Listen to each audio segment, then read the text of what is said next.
For a start, recognising there's a problem is 50 years short of what's required. Brittany Higgins taking aim at yesterday's parliamentary apology. Last year wasn't a march for acknowledgement. It wasn't a march for coverage. It wasn't a march for language.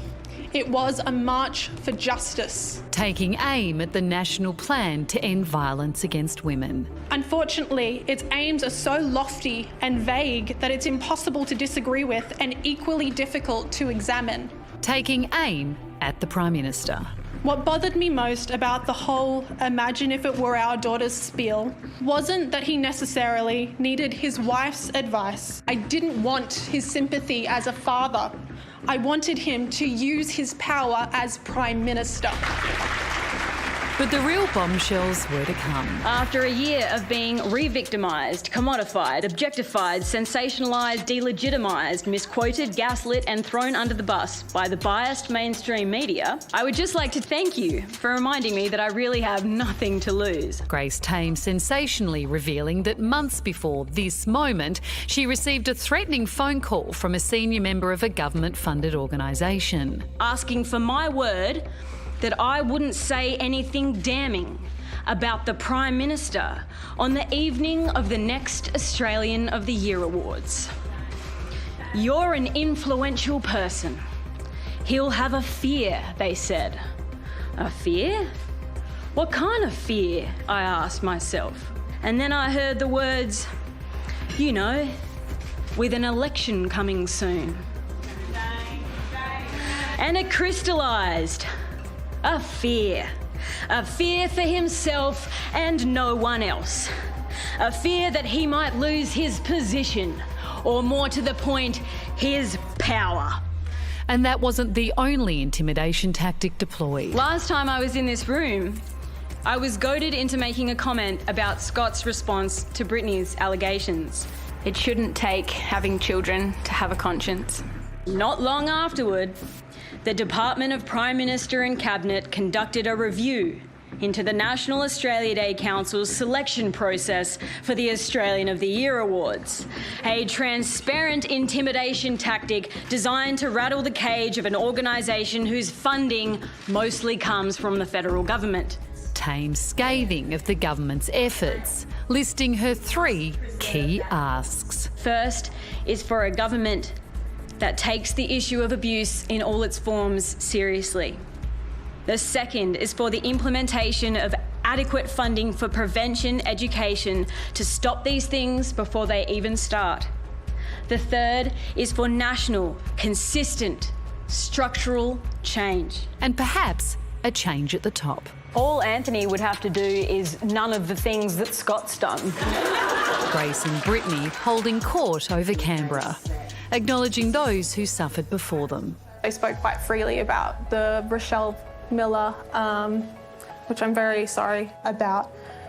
This frenetic gossip that went around the building that they were talking about, and it really deeply impacted me to the point in which that's why I think I'm here today, because of the bravery of those women coming before me. 100%. I heard you. Preparing the way for those who'll come next. You see me here standing tall, if a little bit broken. Standing on the shoulders of giants. Side by side with Brittany.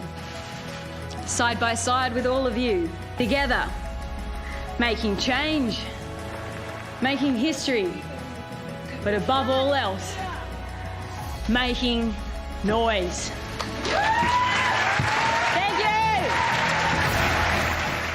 Thank you! It should be compulsory viewing for everyone. Yeah. It was so incredibly powerful, you know, and we don't deserve these women, you know, to keep reliving their trauma to make our country safer. And I just kept thinking, watching them today, and the same with Grace last week, not smiling next to the PM. They're not playing by the rules that we've played by for generations. You know, they're agitators. They're not going to be silenced. They're speaking their truths. And I think all we can do is keep the spotlight on the issue. You know, like that's up. It's up to all of us now. You know, this can't be just a thing that was a year of reckoning and then the world goes back to normal. We can't. They deserve us to keep the issue. And that was, you know, Brittany's frustration was the fact that you know, we can't have all this attention on it and then we just go right back to normal and nothing ever changes. And the only way that it doesn't change is if people just keep on beating the door down. So it was just incredible to see those women share their experience, to just keep, and to also be in fairly intimidating situations and circumstances that would turn a lot of people, you know, make a lot of people shy of speaking out and saying, no, I'm not going to keep on putting up with this crap. I have a story, I have a voice. I you know, deserve for that to be heard. And it was an incredible, incredible viewing. For any politicians hoping that was a farewell speech, it really wasn't. No way, not a chance. No. Well, our very own Lisa Wilkinson was at the press club today and she joins us now. I mean, Lisa, it was empowering, it was heartbreaking, it was chilling for all of us watching from home. What was the feeling like there in the room?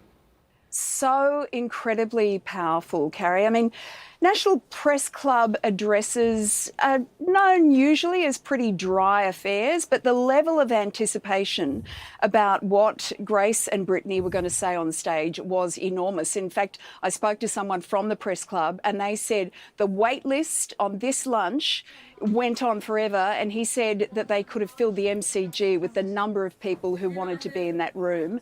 And Grace and Brittany did not disappoint at all. They had everyone on the edge of their seat. Probably a few coalition ministers, not so much on the edge of their seat, but, you know, all props to them for turning up, because it was never going to be an easy listen for them, particularly in the lead up to the election. And these are two incredibly empowered women now with a lot to say. We were just speaking before about the toll this must take. You know Brittany extremely well. I mean, they're doing this for all of us and for our nation's safety, but it's such a high cost for themselves. It is, but they're prepared to take that on, and they have great support networks around them. It was lovely seeing Grace's parents there today. And, you know, they can't do this on their own if they don't get our support, if we don't keep encouraging them that we are listening and we want to also be part of the change. Then we're doing them a disservice, because there's no one who's taken on a higher cost than those two women. And the other women like Chanel Contos, who was also there today, Jack River. There's so many of these young women who have just gone for it, and they're going to keep going for it. Lisa, thanks so much for your reflections tonight. Thanks, guys.